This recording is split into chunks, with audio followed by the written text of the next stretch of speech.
नमस्कार मित्रों, मैं राहुल लाल। आज दिन 11 जुलाई।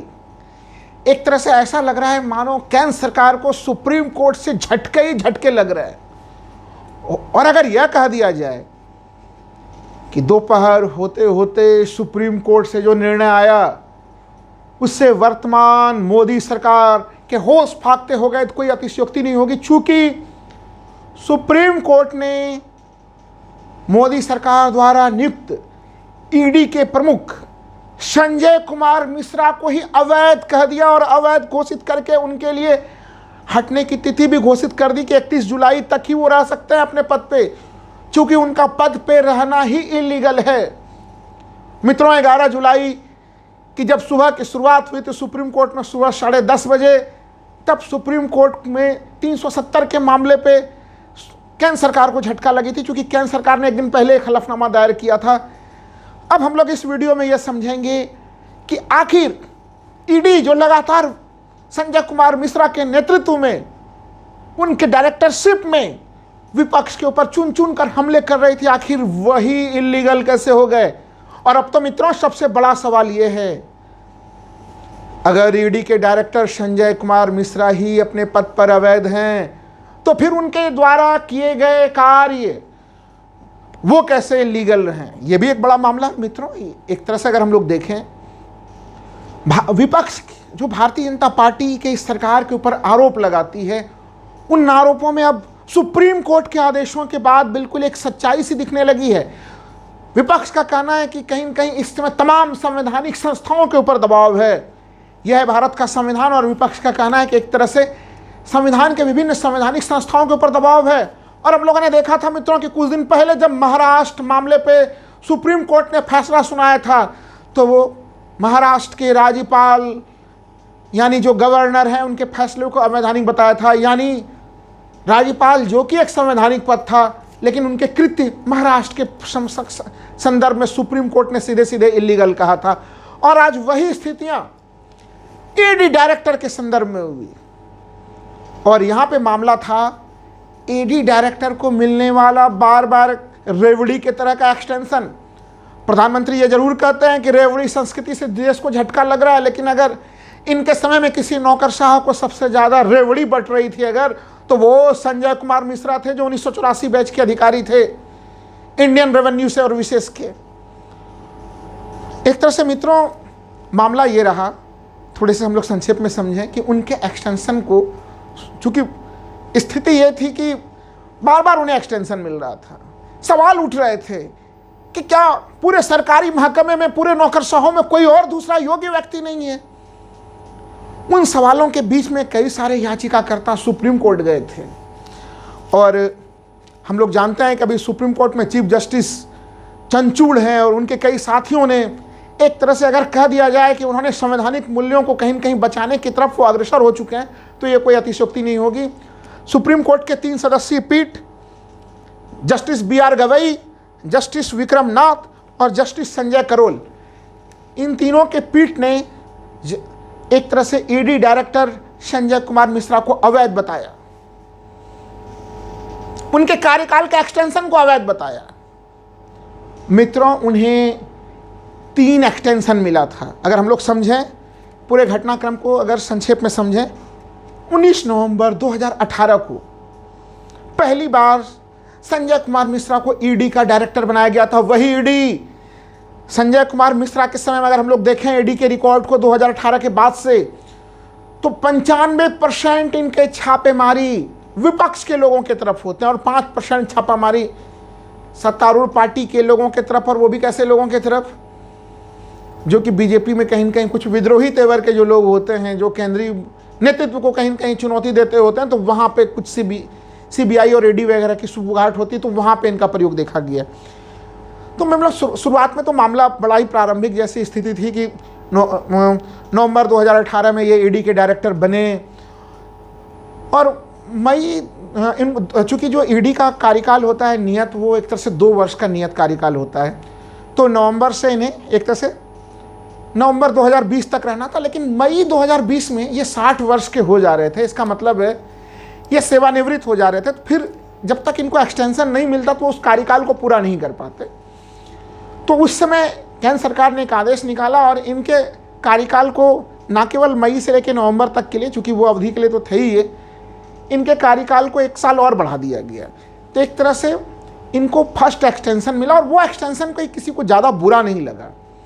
यहाँ तक का एक्सटेंशन एक स्वाभाविक एक्सटेंशन था। लेकिन मित्रों, बात तब बिगड़ गई जबकि इनको एक्सटेंशन पे एक्सटेंशन मिलता ही रहा। इनके एक्सटेंशन की कहानियों पे कई सारे याचिकाकर्ता सुप्रीम कोर्ट पहुंचे और सुप्रीम कोर्ट ने सितंबर 2021 में फैसला सुनाया कि संजय कुमार मिश्रा जो ईडी के डायरेक्टर हैं, उनको पहला एक्सटेंशन तो ठीक मिला, लेकिन अब इन्हें आगे एक्सटेंशन नहीं मिलना चाहिए, किसी भी हालत में नहीं मिलना चाहिए। सुप्रीम कोर्ट का ऑर्डर था मित्रों। लेकिन आप जानते हैं कि सरकार में एक परिपाटी चल रही है, यहां पे सुप्रीम कोर्ट के आदेशों को पलटने की परंपरा है। अभी हम लोगों ने देखा दिल्ली के मामले में कि गवर्नर की शक्तियां एक तरह से कुछ मामलों तक है सीमित और बाकी शक्तियां दिल्ली सरकार के पास है, लेकिन वहां पे भी एक अध्यादेश लेके ये सरकार आई। अलग अलग जगहों पे सुप्रीम कोर्ट के आदेश को अध्यादेश और कानून के माध्यम से पलटने का प्रयास होता है और वैसा ही प्रयास इस सरकार ने नवंबर 2021 में किया मित्रों। यानी सुप्रीम कोर्ट के सितंबर 2021 में सुप्रीम कोर्ट ने जो आदेश दिया कि आप संजय कुमार मिश्रा को अब अगला एक्सटेंशन नहीं दे सकते हैं, सुप्रीम कोर्ट के इस आदेश को पलटने के लिए इन्होंने 2 कानूनों में संशोधन की घोषणा कर दी और उसके लिए अध्यादेश लेके आ गए।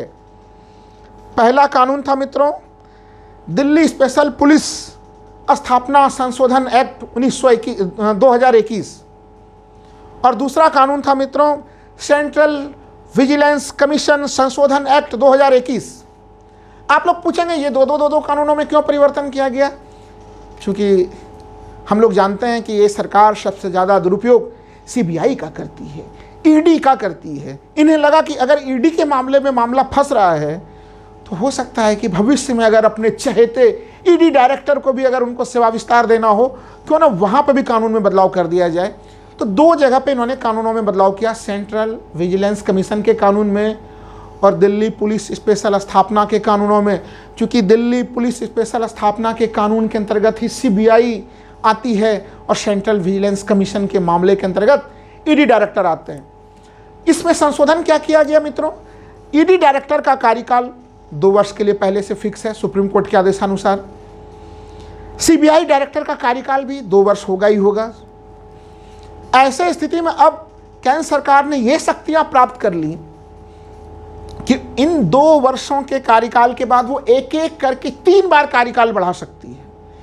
यानी अपने चहेते को 5 साल तक पद पे बैठा के रख सकती है।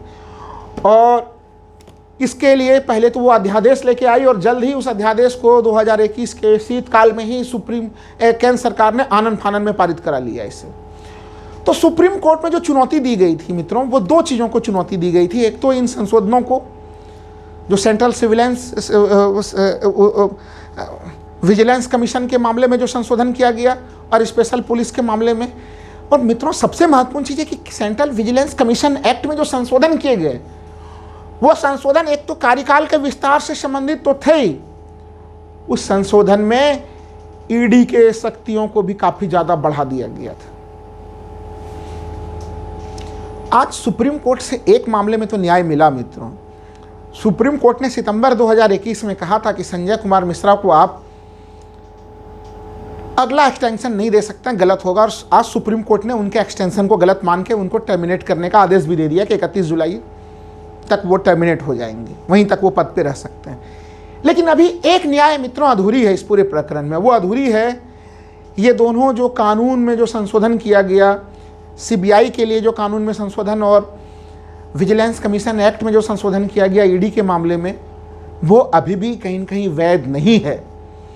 तो एक तरह से आधी जीत तो हो गई है याचिकाकर्ताओं की, लेकिन अभी आधी जीत बची हुई है मित्रों। और सुप्रीम कोर्ट के इस फैसले में कई विसंगतियां नजर भी आती हैं इस कारण से।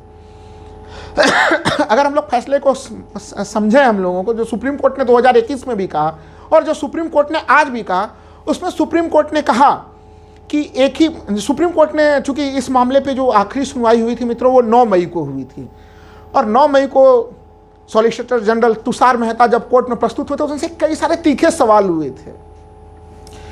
तुषार मेहता से यह पूछा गया था उस समय कि ऐसा क्या है संजय कुमार मिश्रा में कि बार बार आप उन्हीं को नियुक्त करते हैं। तो कुछ अजीबोगरीब तर्क दिए गए थे। उस समय केंद्र सरकार ने अपना पक्ष रखा कि नहीं, FATF में भी वो कोई राज्य के DGP नहीं है, वो एक तरह से ED के हेड हैं, और ED के हेड के रूप में वो संयुक्त राष्ट्र संघ में प्रतिनिधित्व करते हैं। FATF में भारत की रैंकिंग कम हो सकती है उनको अगर हटा दिया जाए।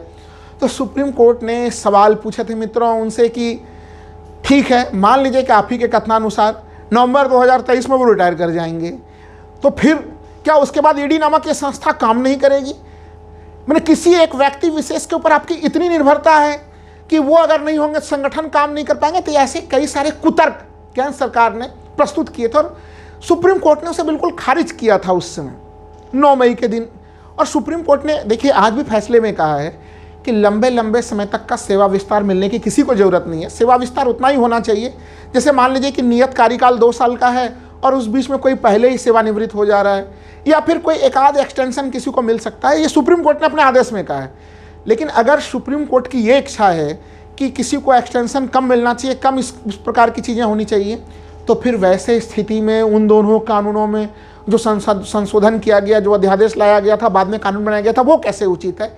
ये कुछ सवाल अभी बचे हुए हैं। इसलिए याचिकाकर्ताओं के लिए आवश्यक है कि वो फिर से सुप्रीम कोर्ट में जाए, पुनर्विचार याचिका दाखिल करें और बड़े संविधान पीठ में इसकी सुनवाई के लिए मांग करें। वो क्योंकि न्याय हुआ है। ये बहुत बड़ी बात है कि संजय कुमार मिश्रा को अवैध घोषित कर दिया, उनके कार्यकाल के विस्तार को अवैध घोषित कर दिया गया, क्योंकि वो मित्रों वही संजय कुमार मिश्रा हैं जब सोनिया गांधी बीमार थीं, फिर भी उनको जबरन ED के ऑफिस में उनको जाना पड़ा था उस अवस्था में भी, जबकि उन्होंने बताया था कि वो बीमार हैं और पूरी दुनिया को पता था। ये वही ED है जिसने राहुल गांधी को 55 घंटों तक पूछताछ में उलझाए रखा था, यानी चुन चुन कर विपक्ष के ऊपर हमला करना। ये वही ED के प्रमुख हैं जिनके समय में पिछले साल एकनाथ शिंदे की सरकार बनी थी, जिसे ED सरकार कहा गया था। ये वही ED प्रमुख थे जिनके समय में इस बार फिर से जब प्रधानमंत्री 27 जून को कहते हैं कि भ्रष्टाचार की लड़ाई लड़नी, और ये ED प्रमुख ने जो है कि अजित पवार को ही एक तरह से उस समय इनके समय में अगर हम लोग कहें तो अजित पवार के ऊपर भी काफ़ी तमाम तरह की चीज़ें हुई, विपक्ष के तमाम लोगों के ऊपर हुई। और ये भी माना जा रहा है कि जो अभी अजित पवार वहाँ का पूरा जो NCP का टूट-फूट हुआ है, उसके पीछे ED का डर था। ED का डर दिखा के कहीं न कहीं पार्टियों को, विपक्ष को कमज़ोर किया जा रहा है। ये एक ऐसी स्थिति रही। इसलिए इनके पूरे कार्यकाल को बहुत ही नेगेटिव ढंग से देखा जाएगा और अंततः उनमें अगर थोड़ी भी नैतिकता होगी तो सुप्रीम कोर्ट ने भले ही उन्हें 31 जुलाई का समय दिया है, लेकिन अब जब वो अयोग्य और अवैध करार दे दिए गए हैं, अवैध इलीगल से ज़्यादा और क्या जो है कि उनके ऊपर सुप्रीम कोर्ट का जोरदार थप्पड़ होगा। अगर उन्हें थोड़ी भी नैतिकता होती तो उन्हें इसी क्षण जो है कि उन्हें इस्तीफा दे देना चाहिए। लेकिन खैर इस प्रकार के कोई प्रयास होंगे नहीं उनकी तरफ से। लेकिन विपक्ष जो ये चीज़ें कहता रहा है मित्रों, उनके ऊपर अब सुप्रीम कोर्ट कहीं न कहीं बड़े बड़े आदेश दे रहा है और अभी आदेशों की एक बड़ी लंबी श्रृंखला आगे है। ऐसे स्थिति में 2024 में एक तरफ जहाँ पे हम लोग देख रहे हैं कि विपक्षी गठबंधन को कमज़ोर करने के लिए ED जैसे संस्था का प्रयोग हुआ, लेकिन विपक्ष मजबूत हुआ। भारतीय जनता पार्टी के लिए चुनौतियां बढ़ती जा रही हैं, क्योंकि विपक्ष जो चीज़ें कह रहा था मौखिक तौर पे, उसके ऊपर अब सुप्रीम कोर्ट के मुहर लगते हुए नजर आ रहे हैं। तो दूसरी एक जो महत्वपूर्ण चीज मैं कहूंगा यहां पे, जिसमें संशोधन की बड़ी सख्त आवश्यकता है इस समय,